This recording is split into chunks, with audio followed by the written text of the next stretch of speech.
Bwana asifiwe. Haleluya. Bwana mbariki sana kwa sababu ya kupata nafasi mchana wa leo, wakati shughuli ni nyingi, na nimepata nafasi ya kuja katika nyumba ya Bwana. Bwana akubariki na kutende mema. Haleluya. Wale ambao wanafuatilia ibada ya leo wakiwa nyumbani, wakiwa kazini, ama wakiwa hata ofisini, tukachukua fursa nimkaribishe kwa ibada ya siku ya leo, na nimwambie kwamba hii ndio siku Bwana amefanya. Tutafurahia na kushangilia kwa sababu Mungu wetu ako na mpango mwema na maisha yetu. Haleluya. So karibuni nyote, Bwana ambariki sana na atende mema. Nataka tukaweze kushiriki neno Bwana ameweka katika moyo wangu, na kichwa chake ni kama vile tunaona hapo, causing things to happen. Causing things to happen, ama kufanya mambo yafanyike. Bado nianze na kusema kwamba tumeitwa tufanye mambo yafanyike. Wakati Yesu alikuwa katika hii dunia ama katika mwili, Biblia inasema ya kwamba ilipofika wakati wake kurudi mbinguni, aliita wanafunzi wake, akawaambia, nimempatia uwezo, kile mimi nimefanya mtafanya zaidi. Bwana sifiwe. Nimempatia uwezo wa kufanya mambo makubwa, mtakanyanga nyoka na nge na hazitamweza. Bwana sifiwe.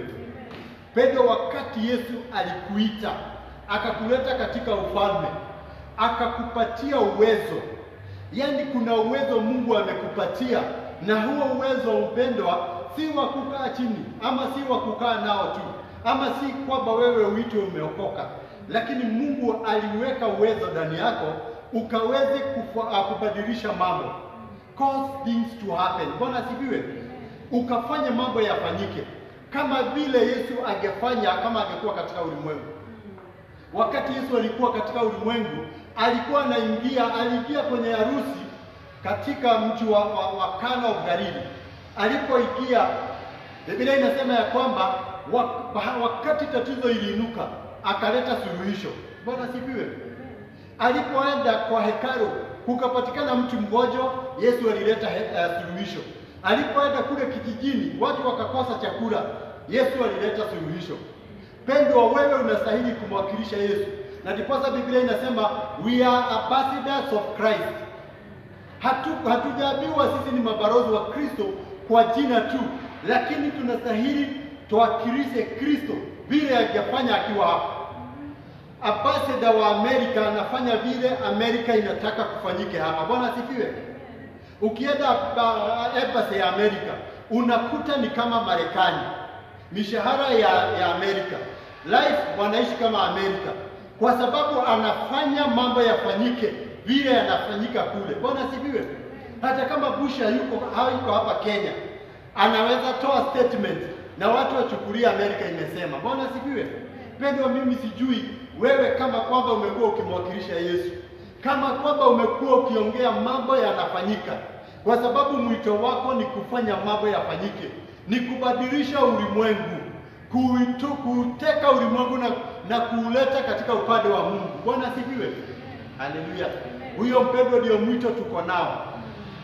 Na ndiyo kiposa leo Bwana amenipatia ujumbe tukaweze kushiriki ya kwamba kufanya mambo yafanyike.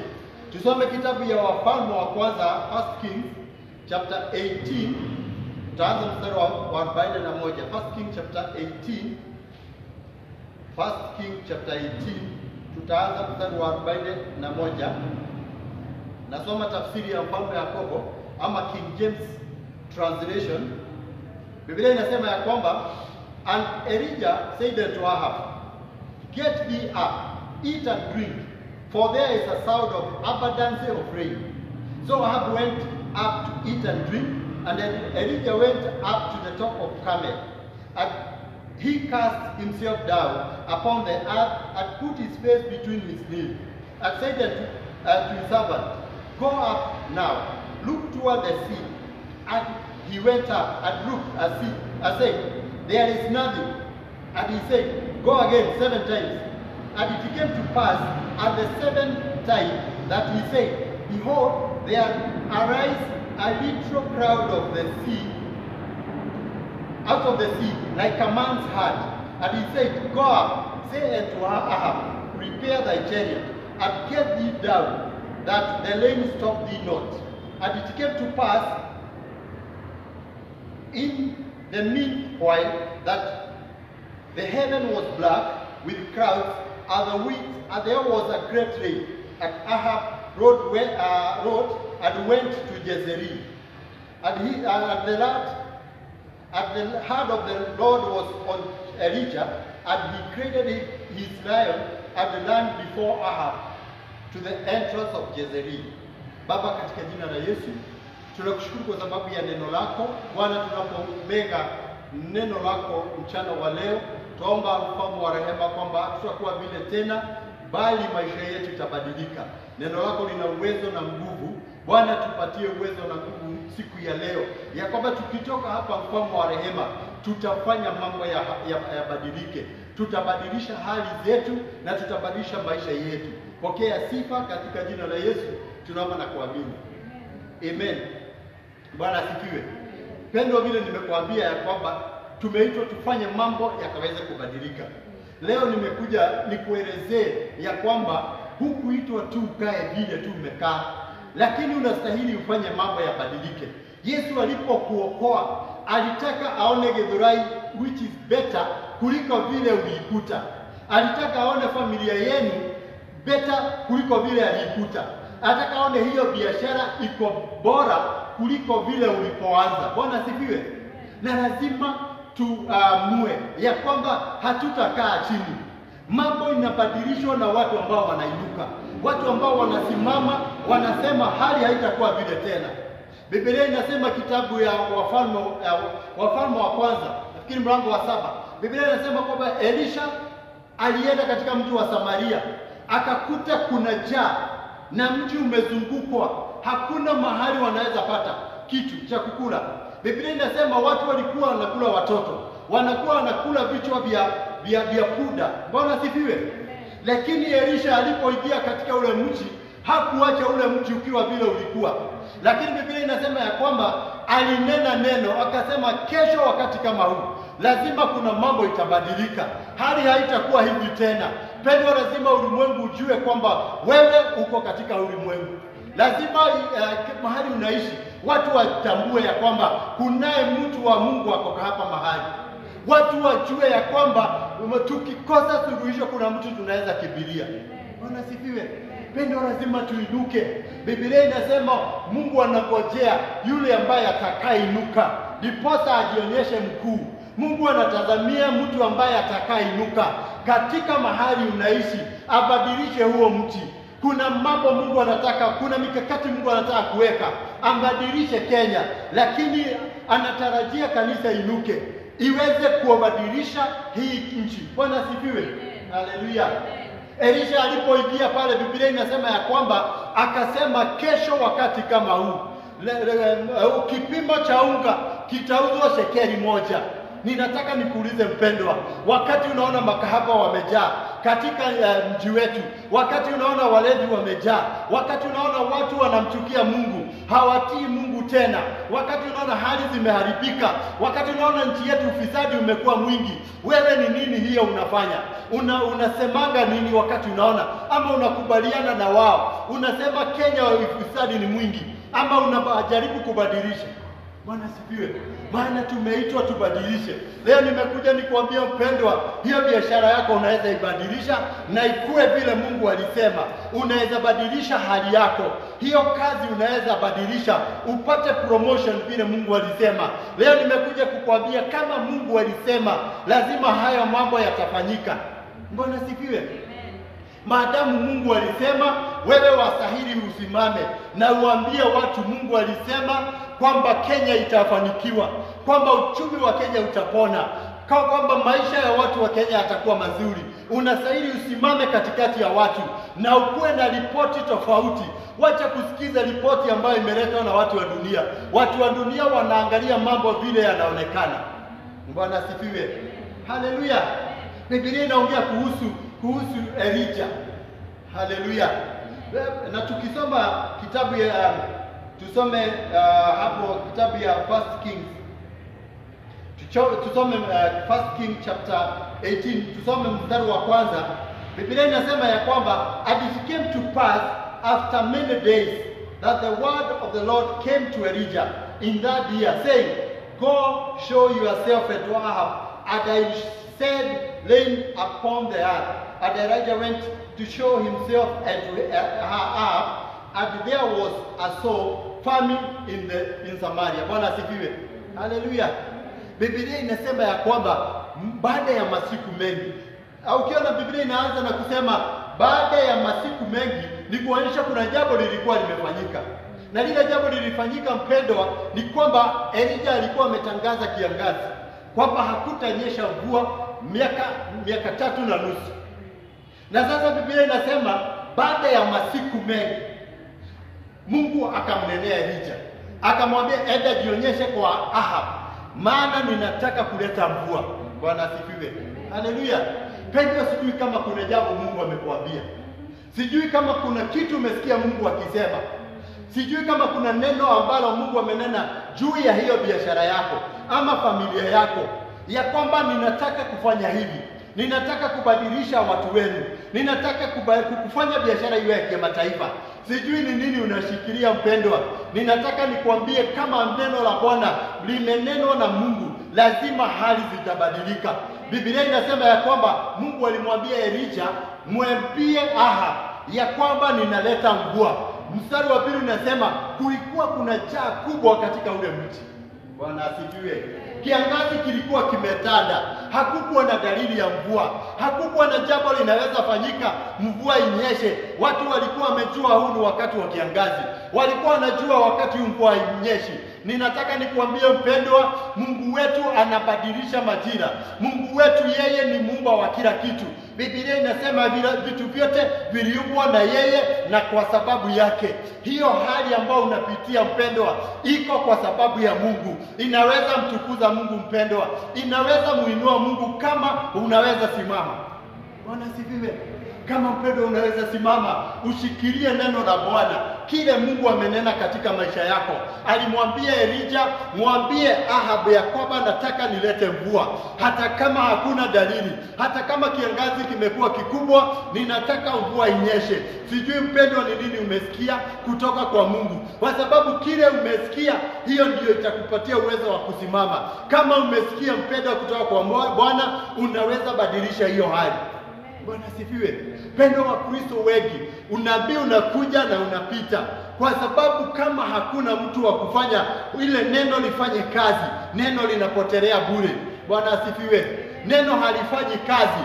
Kuna maneno mengi kuna mambo mengi yamenenwa katika ulimwengu wa kiroho, yananing'inia katika anga, mambo hayajafanyika.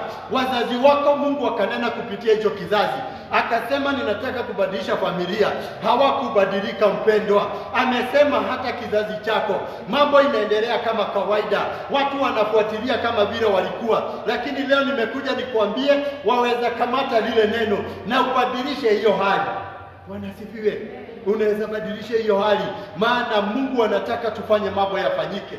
Biblia inasema kwamba alipomwambia Elijah, alipoambiwa ya kwamba Mungu anataka kuleta mvua, alikileta kwa Ahab. Akasema Ahab na abiwe, akaenda akasema Ahab abiwe ya kwamba kuna mvua kubwa inakuja. Bwana asifiwe. Haleluya. Leo Petro nimekuja kusema kwamba kuna mambo Mungu ameongea hata kwa haya madhabahu. Amesema kwamba hata ametupatia Githurai. Ametuambia kwamba huu ni mwaka wa uponyaji. Ametuambia mambo makubwa mpendwa, lakini sijui wewe vile unachukulia huu mwaka. Mungu alisema ni mwaka wa uponyaji, lakini mambo yameharibika. Watu wanasema ulimwengu hauna tiba. Watu wanasema mambo haeleweki. Hali zimekuwa sugu, lakini sijui kama umeshikilia neno la Bwana ambalo alisema kuna uponyaji katikati ya kiangazi, katikati ya njaa kubwa. Elijah alisema kuna mvua kubwa inakuja. Bwana asifiwe. Haleluya. Pendo, nimekuja nikuambia umeitwa ubadilishe hali. Haleluya. Umeitwa ukafanye mambo yafanyike. Biblia inasema ya kwamba wakati Elijah aliambiwa ya kwamba kuna mvua kubwa inakuja, jambo la kwanza alifanya, alimuita mtumishi wake, akamwambia enda kwa Ahab, umwambie kuna mvua kubwa inanyesha. Bwana asifiwe. Haleluya. Pendo, kile utafanya wakati unasikia neno la Bwana, lazima uanze kutembea kwa imani. Hata kama kiangazi kimekuwa kikali, hata kama mfuko hakuna kitu mpendwa, lakini Mungu alisema wewe utafanya biashara kimataifa, ama alisema atakuinua kibiashara. Hata kama hauna biashara mpendwa, lazima uinuke kwa imani. Lazima uanze kuona vile Mungu anaona. Lazima utembee vile Mungu anasema. Wacha kuangalia hali ambazo zinakuzunguka. Acha kuangalia mambo yalivyo, lakini liangalie neno la Mungu kwa imani mpendwa. Bwana asifiwe. Elijah aliona kiangazi, aliona hakuna mambo inaonekana, lakini akamwambia mtumishi wake, Mungu amenena, lazima kuna mvua kubwa itakuja, lazima kiangazi kinaisha. Leo nimekuja nikwambie mpendwa, kama unaweza inuka kwa imani, hiyo kiangazi unapitia kinaweza isha, hiyo njaa unapitia inaweza isha, hiyo ukosefu wa kazi unaopitia mpendwa, kama unaweza chukua neno la Bwana na utembee kwa imani, hiyo jambo linaweza badilika. Wewe unaweza badilisha hiyo hali kwa sababu ni kwa imani mpendwa. Biblia inasema hatuenendi kwa kuona, bali ni kwa imani. Wacha kutembea kwa kile unaona, wacha kutembea kwa kile unahisi mpendwa, wacha kutembea kulingana na mfuko yako, wacha kutembea mpendwa kulingana na ripoti ambayo inatoka kwa maexpert. Tembea kulingana vile Mungu amesema. Leo nimekuja niamshe mtu mpendwa, wamesema ya kwamba corona itamaliza watu wengi, lakini leo nimekuja nikwambie, huu ni mwaka Mungu anaponya watu wengi. Huu ni mwaka Mungu analeta uponyaji. Watu wengi watapona kwa sababu tuko mwaka uponyaji. Tulipokuwa tunaanza mwaka, Mungu alisema ni mwaka wa uponyaji. Kuna watu wataona uponyaji, si kwa sababu wako na afya nzuri, si kwa sababu magonjwa hayako, lakini ni kwa sababu watainuka kwa imani. Bwana sifiwe. Nataka nitangazie ulimwengu mpendwa, kuna uponyaji katikati ya magonjwa. Kuna uponyaji unaweza patikana wakati watu ambao wana magonjwa. Biblia inasema ya kwamba wakati yule mama alivuja damu, alipogusa pida la vazi la Yesu, uponyaji akaupata. Wewe unaweza pata uponyaji kama unaweza gusa Yesu kwa imani. Huu ni wakati wa kutembea kwa imani. Huu ni wakati wa kuenenda kulingana na vile Mungu anasema. Wacha kuangalia hali vile zilivyo. Leo nimekuja nikwambie, ndio hakuna pesa mpendwa, ndio biashara zimeanguka, ndio hakuna mambo inaendelea, lakini watu watainuliwa, watu watapata kazi kubwa, watu watainua mabiashara. Kama mpendwa, kuna watu wanafanya biashara, hata wewe unaweza fanya. Kama kuna watu wako na pesa, hata wewe unaweza pata pesa, kwa sababu hatutembei kwa kile tunaona, tuatembea kwa imani. Bwana asifiwe. Haleluya. Alipoambiwa, Biblia inasema hakuangalia mawingu kama hiko, hakuangalia kama jua imeisha, hakusikiza vile utabiri wa hewa unasema, lakini alisema na Ahabu aambiwe ya kwamba ajitayarishe, maana kuna mvua kubwa inakuja. Leo nimetumwa na neno mpendwa, nikuambie hata kama vile ulivyo, hata kama hauna pesa mpendwa, ninaona kwamba kuna mvua kubwa ya baraka. Ninaona kuna mvua kubwa ya kibiashara inakukujia. Nimeona kuna mvua kubwa mpendwa ya kikazi inakukujia. Kuna promotion zimekugojea.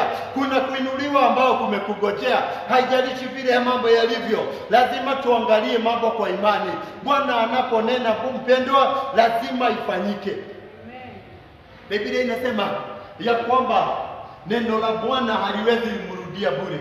Kama vile mvua inanyesha na ikimwagikia mchanga inafanya mimea itokee, hivyo ndivyo neno la Bwana lilivyo. Linapokuja lazima kuna mambo itatokea. Kama neno la Bwana limenena mpendwa, lazima kuna hali zitabadilika. Mvua ikinyesha mpendwa, hata kama mchanga ilikuwa kavu namna gani, mvua ikikuja mimea inaanza kuchomoka, mambo inaanza kuwa mazuri, hali ya njaa inaanza kuisha. Leo ninataka nitangazie mpendwa, wewe uelewe ya kwamba mambo itabadilika, hali lazima zitabadilika. Lazima tutembee kwa imani. Watu wa dunia wanaweza angalia mifuko, watu wa dunia wanaweza angalia account, lakini Biblia inasema sisi tunaenenda kwa imani. Bwana asifiwe. 2 Corinthians chapter 4 verse 18. Wakorintho wa pili mlango wa 4 mstari wa 17 18. 2 Corinthians chapter 4 verse 17 and 18. Biblia inasema, for our light affliction, which is but for a moment, worketh for us far more exceedingly at eternal weight of glory, while we look not at the things which are seen, but at the things which are not seen. For the things which are seen are temporal, but things which are not seen are eternal. Bwana asifiwe. Biblia inasema vizuri mpendwa. Inaanza inasema mstari wa 17, for our light affliction. Bwana asifiwe. Kwa sababu ya mateso tunayopitia. Hallelujah. For our light affliction, which is just but a moment, worketh for us far more exceedingly at eternal weight of glory, while we look not. Bwana asifiwe. Biblia inasema kwamba mateso ambayo tunapitia, haleluya, ni ya muda tu na inafanya kazi kuleta utukufu mwingi. Bwana asifiwe. Haya mambo unapitia mpendwa, ule ukosefu ambao unapitia, ile hali ya anga vile ilivyo, Biblia inasema hayo mateso inafanya kazi, ni ya muda tu, lakini ni ya kuleta utukufu mwingi. Biblia inasema mstari wa 18, lakini ni kama, if we look not for the things that are seen. Bwana asifiwe. Nimekuja kukwambia mpendwa, hayo mambo unapitia yanaweza kuwa haileti utukufu, yanaweza kuwa si ya muda, kwa sababu wewe unaangalia mambo ambayo yako. Bwana asifiwe. Biblia inasema haya mateso ni ya muda mfupi na inaleta utukufu mwingi, kama tu hatutaangalia mambo katika ulimwengu wa kiasili, kama tutaangalia mambo ambayo hayaonekani, kama tutaangalia mambo vile Mungu amesema. Hiyo ndio wakati mambo tunapitia inaleta utukufu mwingi mwisho, inabadilisha hali mpendwa. Ninakuja nikuambie mpendwa, ni jukumu ni lako. Kama unataka mambo unapitia yalete utukufu mwingi, yabadilishe hali yako mpendwa, yakuletea utajiri mwingi, yalete mambo tofauti. Kama unataka haya mambo yafanye hivyo, lazima usiangalie mambo vile yalivyo, lazima usiangalie vile mambo yanaonekana, lazima uangalie vile mambo ambaye Mungu ameyasema. Bwana sifiwe. Haleluya. Inasema kwamba ni mambo italeta utukufu mwingi kama tu tutaangalia mambo, while we look not at the things which are seen. Bwana asifiwe.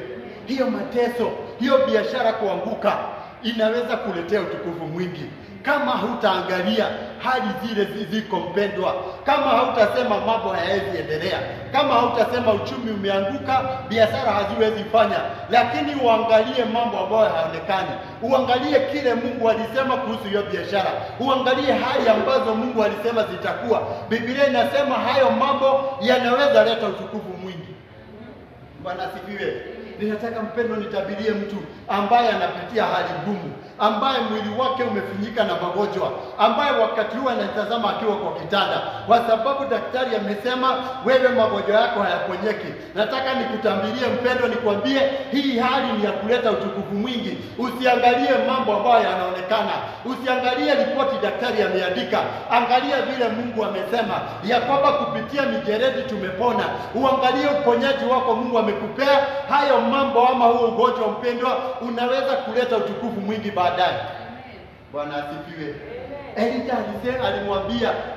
alimwambia mtumishi wake, mwambie Ahab akaweze kufunga farasi, kwa sababu mvua kubwa inakuja.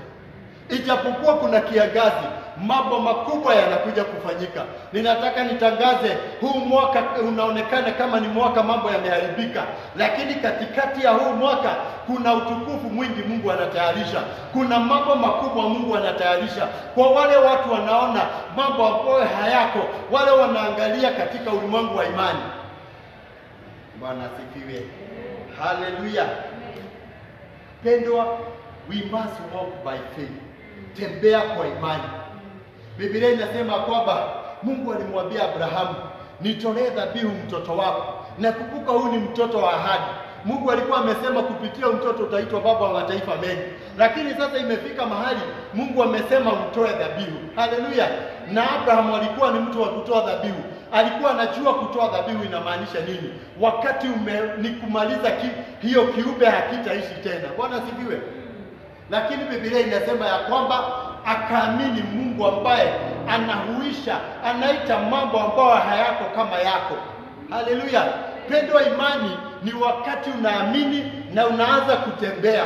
Hata kama hali zinakuongelesha, unaziambia kwamba Mungu atatengeneza mambo. Lazima kuna mambo yatafanyika. Abraham alipoenda kumtoa mtoto wake, alikuwa ananongonezewa na mapepo ya kwamba mtoto utakuwa baba wa mataifa mengi. Lakini kumbe Mungu alikuwa anataka alete utukufu mkubwa. Biblia inasema kwa sababu ya hiyo kitendo, Abraham akaitwa baba wa imani. Bwana asifiwe. Lazima tusimame, tubadilishe mambo kwa imani. Haleluya. Jambo la pili, kwa sababu ya wakati wangu, Biblia inasema ya kwamba, haleluya,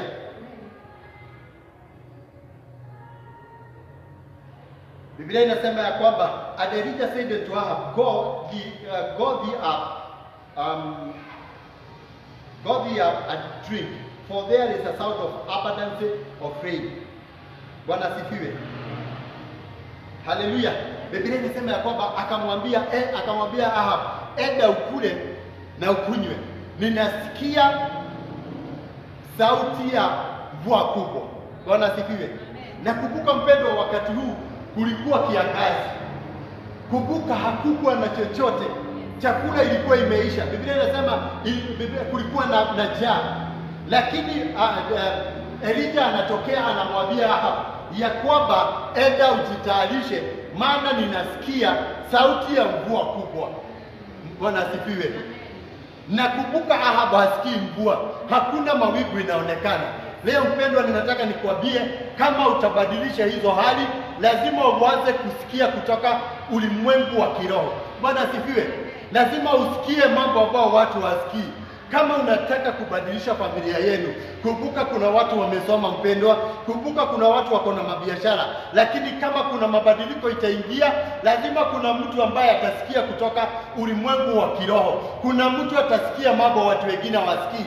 Kama utasikia vile watu wanasikia mpendwa, utakuwa mtu wa kawaida. Lazima usikie mambo kulingana na ulimwengu wa kiroho. Bwana asifiwe. Biblia inasema kitabu ya Wakorinthians ya kwamba mambo ambayo tumewekewa, haleluya, hayajawahi onekana, ni mambo ambayo hayajaisikika. Hakuna mtu ameshaitafakari. Ninataka nikwambie kuna mambo Mungu ameweka katika ulimwengu wa kiroho. Kuna magari Mungu ameweka, kuna utajiri mpendwa Mungu ameweka. Utajiri si wa kupitia ufisadi mpendwa. Utajiri unapatiwana na Mungu, haujawahi onekana katika hii dunia. Watu wanaamini utajirike lazima uongane, wanaamini ndiposa ufaulu lazima upewe, usaidiwe na mtu. Lakini nataka nikwambie mpendwa, lazima uanze kuona ulimwengu wa kiroho. Lazima usikie mambo vile yanafanyika, ndiposa ubadilishe mambo yalivyo. Bwana asifiwe. Lazima mpendwa tuamke, vile tuseme tunataka kubadilisha, tusikie kutoka ulimwengu wa kiroho. Uamue ya kwamba lazima nitasikia kile Mungu anasema. Ukiingia mahali mpendwa, usikubaliane na vile watu wanasema, usisikize vile watu wamesema, lakini uliza Mungu unasema nini. Sikia kutoka ulimwengu wa kiroho, Mungu unataka tufanye hili jambo namna gani? Inquire from the Spirit mpendwa, kwa sababu msaada wetu unatoka kwa Mungu mpendwa. Daudi anasema nilitazama milimani, msaada wangu unatoka wapi? Msaada wangu unatoka kwa Bwana. Bwana asifiwe.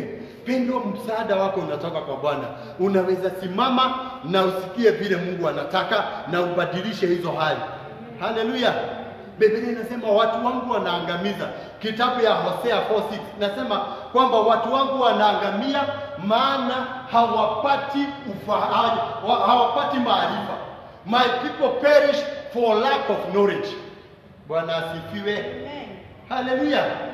Watu wanaangamia kwa sababu ya kukosa maarifa. Pendo, ukiangalia from the original text kutoka Kiebrania, hilo andiko neno destroyed inamaanisha cut off. Bwana asifiwe. Haleluya. Inamaanisha cut off. Kwa hivyo inasema watu wangu wanaondolewa kwa sababu ya kukosa maarifa. Watu wa Mungu they are cut off. Wanaondolewa kwa njia ya baraka. Bwana asifiwe. Watu wa Mungu wanaondolewa kwa njia Mungu anayotaka wapitie. Wakati Mungu anataka kukubariki, anapokuja kukubariki mpendwa, because of lack of knowledge, umeshindwa na kile Mungu anataka kufanya, hujasikia kutoka ulimwengu wa kiroho, unaondoka hapo mahali. Bwana asifiwe. Kuna watu Mungu anataka kubariki, lakini Wakristo ni watu wa kuhamahama makanisa. Wakati Mungu ameandaa kuja kukubariki mpendwa, na wewe unahama kanisa, unakuwa cut off kutokana na baraka zako. Biblia inasema watu wanafanya hivyo kwa sababu ya kukosa maarifa. Wanaondolewa kwa baraka zao. They are cut off from the path of God. Bwana asifiwe. Wanaondolewa kutokana na njia za Mungu kwa sababu wamekosa maarifa. Maarifa mpendwa tunaweza yapata kutoka kwa Roho. Roho ndiye ajuaye mambo yote. Anajua mawazo ya ndani ya Mungu. Anajua kile Mungu anakupagia. Anajua mpendwa vile wewe unaweza fanya biashara ufaulu. Anajua biashara ile inaweza faulu. Kama kila mtu anaweka nyanya mpendwa, wacha kuweka nyanya kama kila mtu.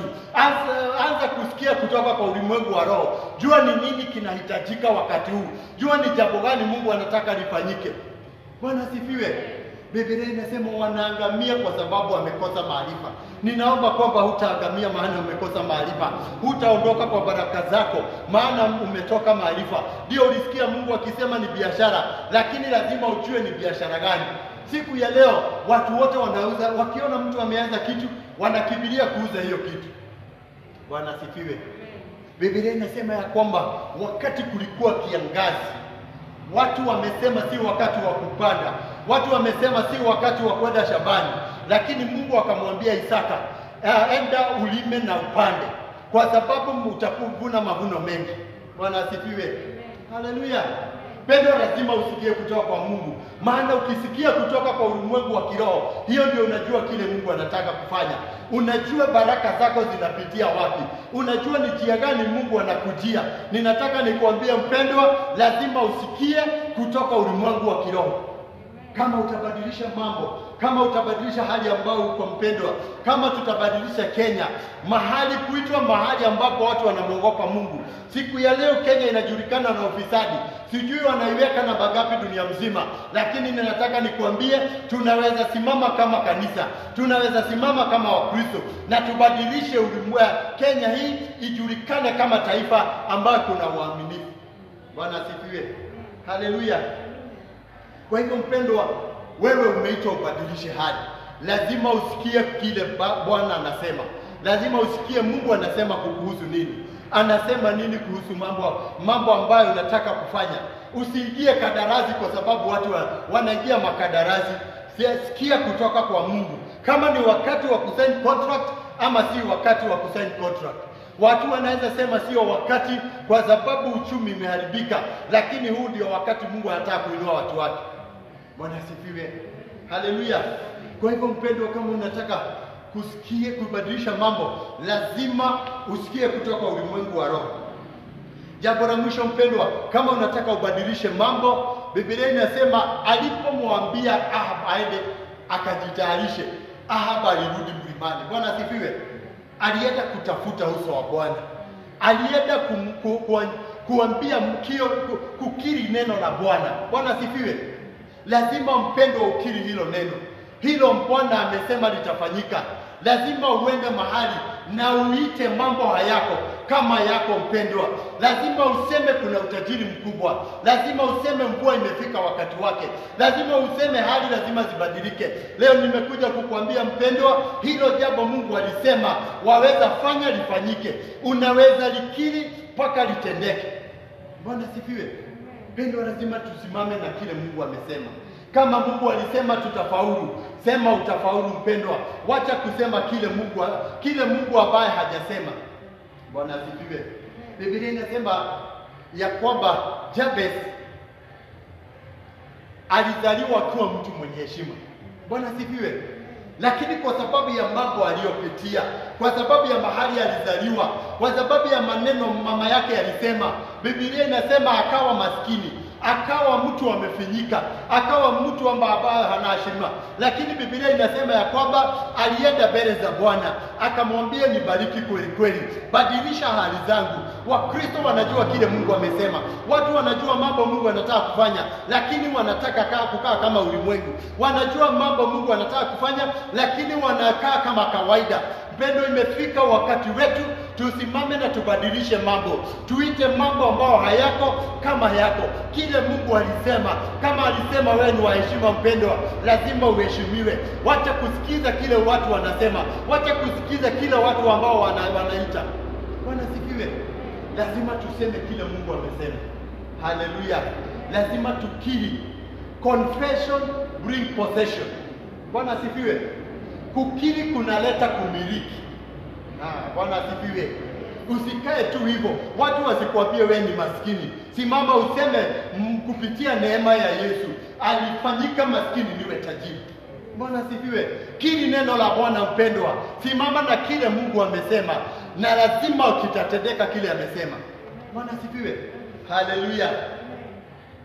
Biblia inasema ya kwamba Musa alipotuma wapelelezi wakapeleleze nchi, wale 10 wakaleta ripoti tofauti, lakini Joshua na Caleb hawakuangalia vile mambo yalivyo, hawakusikiza vile wengine wanasema, lakini walisimama na neno la Mungu. Wakasema hiyo nchi ni nzuri, vile Mungu alisema inatiririka maziwa na asali, na kwamba sisi tunaweza ipokea, maana Bwana alisema ametupatia.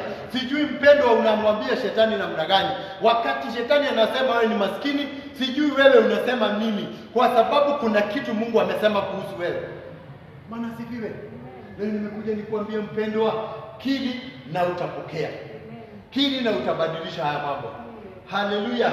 You are called to make things to happen. Umeitwa to cause issues to happen. Hatujaitwa tusimame kama watu wengine, lakini tumeitwa tuingie mstari wa kwanza. Kama tunaona hakuna onda mpendwa, lazima tuingie katika hali ya maombi, tubadilishe hizo hali. Kama tunaona Kenya imejaa ufisadi, Wakristo si wakati wetu wa kukasifu wa viongozi, ni wakati wa kuingia mahali tuondoe wale wafisadi na tulete ambao si wafisadi, kupitia neno la maombi, kupitia kukiri na kupitia kubadilisha hali. Bwana sifiwe. Kwa sababu wewe hujaitwa mtu wa kawaida, hujaitwa mpendwa uangamie mahali ulipo, hujaitwa umalizwe na hiyo hali. Hiyo hali mpendwa haijaletwa ikuangamize. Biblia imetuambia mateso haya tuwapitia ni ya kuleta utukufu mwingi. Lazima mpendwa utukufu upatikane. Lazima kile unapitia iletee Mungu utukufu. Wewe haujaitwa mpendwa uingie kwa orodha ya wale walioshindwa. Haujaitwa uingie kwa orodha ya wale waliokufa mwaka wa 2020, ama haujaitwa ukufe na corona uingie kwa statistics. Lakini Mungu amekuita usimame na ukiri uponyaji, usimame na ukiri neno la Mungu, ulete mabadiliko. Kutakuwa kumeandikwa historia, kuna watu walipona wakati ule, kuna watu hawakuangamizwa na ule ugonjwa kwa sababu walikiri na kusimama na neno la Mungu. Bwana sifiwe. Usikubali mpendwa kukufa kama watu wengine. Usikubali kuangamia. Usikubali biashara ianguke kama za wengine. Usikubali hiyo familia mpendwa isabaratike kama za wengine. Simama katika ulimwengu wa kiroho na uite mambo ambayo Mungu amesema, na ukiri mambo Mungu amesema. Badilisha mpendwa. Mungu alikuita akijua hiyo familia itakuwa na vurugu. Alikuita mpendwa maana alijua wakati vurugu itaingia wewe utaibadilisha na ulete mpangilio. Alikuita mpendwa katika kanisa maana atajua kutafika wakati kama huu. Wewe utasimama na uite wale watu ambao wamefungwa na mapepo, na uite wale ambao wako nje, wale wanaangamia na dhambi. Kuna mpango wako wa Mungu kuweka mahali amekuweka. Bwana sifiwe. Hajakuweka bure mpendwa, amekuingiza kwa hiyo akiwa na mpango. Leo ninataka nikuambie mpendwa, wewe si wa kuangamia kama wengine, wewe si wa kuishia kama wengine, lakini wewe ni wa kuleta tofauti, wewe ni wa kufanya mambo yabadilike. Mpendwa, wewe kiri ya kwamba familia yako haitaangamia, kiri ya kwamba hautaangamizwa na magonjwa. Simama na useme biashara yangu haitaangamizwa kama za watu wengine. Kama Mungu anasikia wengine, atakusikia mpendwa. Kama kuna watu watafanya biashara mwaka huu, hata wewe unaweza fanya, maana tunaye aliye na uwezo. Biblia inasema aliye ndani yetu, yeye ni mkuu kuliko yule kwa ulimwengu, anaweza fanya mambo makubwa. Bwana sifiwe. Lazima tusimame kama Elijah aliposikia neno la Bwana. Biblia inasema ya kwamba akasema wakati wa mabadiliko umefika. Leo ninataka kusema wakati wa mabadiliko kwa familia yako yamefika. Wakati wa mabadiliko kwa biashara wamefika. Elijah aliposikia, aliita watu akasema, mwambieni Ahabu asikawie kwa sababu wakati wa mvua imefika. Ninataka nikuambie mpendwa, wacha kukawia mahali ulipo. Wacha kukaa katika comfort zone. Simama na ubadilishe hali. Simama na uambie mambo yabadilike. Kataa kuwa vile shetani amesema. Kataa familia yako kuangamia. Wakati umefika mpendwa, tubadilishe hali. Hatutakaa kwa umaskini milele. Kuna jukumu linatungojea. Biblia inasema kuleta utukufu mwingi, kumuinua Mungu katika ulimwengu, kuweza kumtukuza Bwana katikati ya mambo tuwapitia. Lazima tusimame, tujue wakati umefika. Bwana sifiwe. Usigoje mawingu yatande. Usigoje pesa zijie kwa mfuko. Anza kufanya mikakati ya kuanzisha biashara. Anza kufanya mikakati ya kufanya kimataifa. Anza kufanya mikakati ya kwenda kuingia makampuni. Mpendo, wacha kuangalia certificate. Ni wakati wa kubadilisha mambo. Maadamu Mungu amesema ni wakati wa uponyaji, anza kuingia katika ulimwengu wa kiroho na kuitisha uponyaji mpendwa. Usikubali kuangamia kama wengine, maadamu mwaka umefika wa uponyaji. Bwana asifiwe. Haleluya. Leo mpendwa, nimekuja nikuambie wakati umefika. Ni wakati unaofaa wa kusimama. Wakati tu neno la Mungu linapokuja, watumishi wa Mungu wanaamka na kuanza kusonga mbele. Wakati wa vita ukifika mpendwa, hakuna kuangalia nyuma tena. Wakati bahari ya Shamu imesimama mbele yako mpendwa, lakini wakati wa kuvuka umefika. Maana adui amekufuata. Usiangalie nyuma, kanyaga maji na uelekee mbele mpendwa. Maana kama Mungu alisema atakuokoa, lazima kuna uokovu. Bwana sifiwe. Leo nimekuja niambie mtu mpendwa ya kwamba nimesikia sauti ya mvua kubwa. Usikae tena mpendwa, usikae kama watu wengine. Wacha ulete utofauti, maana kuna sauti ya mvua kubwa, kuna sauti ya baraka nyingi, kuna sauti ya mambo makubwa. Simama na ubadilishe hali. Hata kama Samaria kumekuwa na kiangazi, haijalishi jaa ile imekuwa, lakini wakati wa Mungu umefika. Ninataka nitangazie watu wa Mungu ya kwamba wakati wa Mungu umefika. Kenya lazima ibadilike. Kanisa lazima isimame mpendwa, na lazima mambo yasifanyike kawaida. Lazima tusiangalie mambo yalivyo. Bwana sifiwe. Nataka mpendwa nikupatie dakika moja, usimame na miguu yako. Kama unatazama mpendwa, waweza funga kazi yako dakika moja na usimame na neno la Bwana. Ukaweze kusema lazima mambo yasikue ya kawaida. Lazima hali zisikue za kawaida. Maana neno la Bwana limekuja. Sauti ya mvua kubwa imesikika. Sema mpendwa, lazima mambo yabadilike. Badilika hiyo hali. Ita mambo ambayo hayako kama yako mpendwa. Maana Mungu ananena. Mungu anabadilisha hali. Usikubali kuangamia. Usikubali kuwa destroyed because of lack of knowledge. Start and change your word. Start and change your business. Start and change the situation. Kwa sababu huu ni wakati wa kubadilisha. Bwana anasema huu ni wakati wa kuleta mabadiliko. Ambia hiyo hali lazima ibadilike. Ambia hiyo biashara lazima biashara uinuke. Lazima familia isimame. Lazima mambo yabadilike. Siku ya leo Baba wa rehema, tunakataa hali zetu ziwe za kawaida. Tunakataa kuangamia kama wengine. Tunakataa kuona mambo yakifanyika kama vile watu wanazimua wanaona tumesimama siku ya leo na kunenea biashara, na kunenea kazi zetu, na kunenea maisha yetu, kunenea afya zetu, kunenea mambo yetu, na kusema kuanzia siku ya leo mambo yanabadilika. Sauti ya mvua kubwa imesikika. Lazima hali zisikuwe za kawaida, lazima mambo yasikue vile yalikuwa.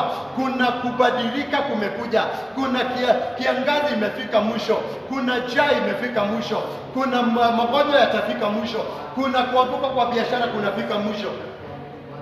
Maana Mungu amenena, mpendwa, amenena kwamba wewe hautakuwa mkia bali utakuwa kichwa. Iambie hali ya kuwa inakusukuma mkia, iambie kuanzia leo wewe ni mkichwa, wewe hautakuwa mkia tena. Ambia hali inakusukuma chini ya kwamba neno limekuja, hautakuwa chini tena bali utakuwa juu. Neno la Bwana linasema hatutakopa tena bali tunakopesha mataifa. Ndio lazima tuambie roho ya kukopa, na kwamba wakati wa kukopa umeisha. Lazima tuanze kukopesha mataifa, maana neno la Bwana limekuja. Mpendo, tumeitwa tubadilishe hali. Asante Baba wa rehema, asante Mungu wa amani. Baba, katika jina la Yesu tunakushukuru na kukuinua. Asante kwa sababu ya neno lako. Umesema Bwana, umetuita tubadilishe hali. Umesema Baba wa amani ya kwamba tuinuke, tutembee kwa imani, tusikie kutoka ulimwengu wa kiroho, na Bwana hali zetu zitabadilika. Leo hii namkabidhi mpendwa mikononi mwako na hali anayopitia. Nasema hii hali haijakuja kumwangamiza, nasema hii hali ni ya muda tu. Nasema hii hali inaletea Mungu utukufu mwingi. Mungu wa ajabu, saidia huyu mpendwa ya kwamba atasimama, ya kwamba atasikia kutoka ulimwengu wa kiroho, atatembea kwa imani, diposa kuwe na mabadiliko na ukapate utukufu kupitia hali.